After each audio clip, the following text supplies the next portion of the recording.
Hi friends, ನಮಸ್ತೆ. ನಾನಿವತ್ತು chicken fry ಮಾಡ್ತಿದ್ದೀನಿ. ಅನ್ನ ರಸಮ್ ಜೊತೆಲಿ ಸೈಡ್ ಡಿಶ್ ಆಗಿ ನೆಂಚ್ಕೊಳ್ಳೋಕ್ಕೆ ತುಂಬ ಚೆನ್ನಾಗಿರುತ್ತೆ. ಬನ್ನಿ ಯಾವ ಥರ ಮಾಡೋದು ನೋಡೋಣ. ಸ್ಟವ್ ಮೇಲೆ ಒಂದು ಬಾಣಲೆ ಇಟ್ಕೊಂಡಿದ್ದೀನಿ. ಅದಕ್ಕೆ ಒಂದು 2 ಟೇಬಲ್ ಸ್ಪೂನ್ ಎಣ್ಣೆ ಹಾಕೋಬೇಕು.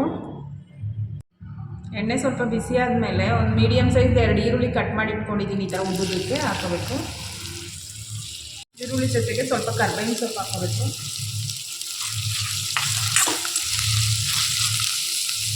2 ಹಸಿಮೆಣಸಿನ್ಕಾಯಿ ಮಜ್ಜಿಗೆ ಸಿಗ್ಕೊಂಡು ಹಾಕೊಂಡಿದ್ದೀನಿ. ಚೆನ್ನಾಗಿ ಫ್ರೈ ಮಾಡ್ಕೊಳ್ಳೋಣ. ಈರುಳ್ಳಿ ಫ್ರೈ ಆಗೋ ಹೊತ್ತಿಗೆ 1 ಇಂಚಷ್ಟು ಶುಂಠಿ ತೊಗೊಂಡಿದ್ದೀನಿ, ಒಂದು ಚಿಕ್ಕದು ಗೆಡ್ಡೆ ಬೆಳ್ಳುಳ್ಳಿ ತೊಗೊಂಡಿದ್ದೀನಿ, 1 ಪೀಸ್ ಚಕ್ಕೆ, 2 ಲವಂಗ, ಒಂದು ದೊಡ್ಡ ಸೈಜ್ದು ಟೊಮೆಟೊ ಹಾಕ್ಕೊಳ್ತಾ ಇದ್ದೀನಿ, ಮತ್ತು ಸ್ವಲ್ಪ ಪುದೀನ ಸೊಪ್ಪು. ಇದಿಷ್ಟನ್ನು ರುಬ್ಕೊಂಬರೋಣ. ಈರುಳ್ಳಿ ಇಷ್ಟು ಫ್ರೈ ಆಗಿದೆ.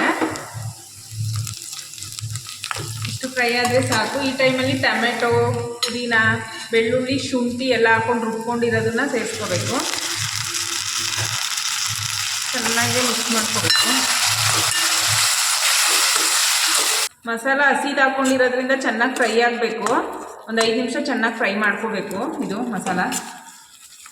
ಈ ಟೈಮಲ್ಲಿ ಸ್ವಲ್ಪ ಉಪ್ಪು ಹಾಕೋತಾ ಇದ್ದೀನಿ, ಕಲ್ಲುಪ್ಪು.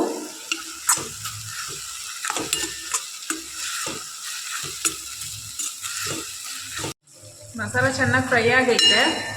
ಈ ಟೈಮಲ್ಲಿ ನಾನು ಒಂದು 3/4 kg ಚಿಕನ್ ತೊಗೊಂಡಿದ್ದೀನಿ.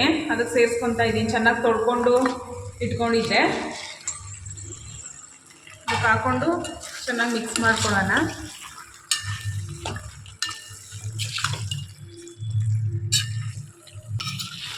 ಮಧ್ಯೆ ಮಧ್ಯೆ ತಿರುಗಿಸ್ಕೊತಾ ಇರಬೇಕು, ಇಲ್ಲಾಂದರೆ ತಳ ಹಿಡಿದ್ಬಿಡುತ್ತೆ.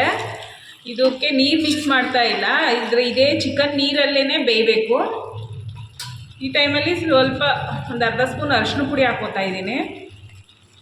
ಅರಿಶಿನ ಪುಡಿ ಹಾಕ್ಕೊಂಡು ಚೆನ್ನಾಗಿ ಮಿಕ್ಸ್ ಮಾಡ್ಕೋಬೇಕು. ಆವಾಗಲೇ ಈರುಳ್ಳಿ ಬೇಯುವಾಗ ಸ್ವಲ್ಪ ಉಪ್ಪು ಹಾಕ್ಕೊಂಡಿದ್ದೆ. ಈ ಟೈಮಲ್ಲಿ ಎಷ್ಟು ಬೇಕು ಚಿಕನ್ಗೆ ಅಷ್ಟು ಉಪ್ಪು ಹಾಕ್ಕೊಳ್ಳೋಣ. ಮಧ್ಯೆ ಮಧ್ಯೆ ತಿರುಗಿಸ್ಕೊತ ಚೆನ್ನಾಗಿ ಮಿಕ್ಸ್ ಮಾಡ್ಕೊತಾ ಇರಬೇಕು. ಚಿಕನ್ ಚೆನ್ನಾಗಿ ಫ್ರೈ ಆಗೈತೆ. ಈ ಟೈಮಲ್ಲಿ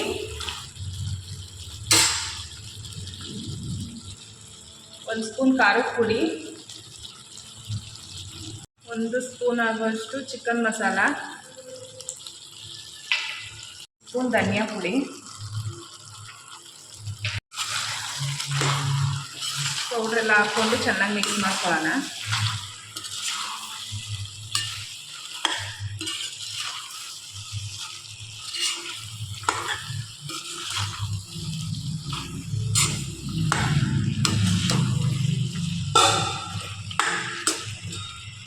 ಚೆನ್ನಾಗಿ ಮಿಕ್ಸ್ ಮಾಡಿಕೊಂಡು ಮುಚ್ಚಳ ಮುಚ್ಚಿ ಇನ್ನೊಂದು 5 ನಿಮಿಷ ಲೋ ಫ್ಲೇಮಲ್ಲಿ ಬೇಯಿಸ್ಕೊಳ್ಳೋಣ. ಚಿಕನ್ ಚೆನ್ನಾಗಿ ಬೆಂದೈತಿ. ಇವಾಗ ಲಾಸ್ಟಿಗೆ ಸ್ವಲ್ಪ ಕೊತ್ತಂಬರಿ ಸೊಪ್ಪು ಹಾಕ್ಕೊಂಡ್ರೆ ಚಿಕನ್ ಫ್ರೈ ರೆಡಿ ಆಯಿತು.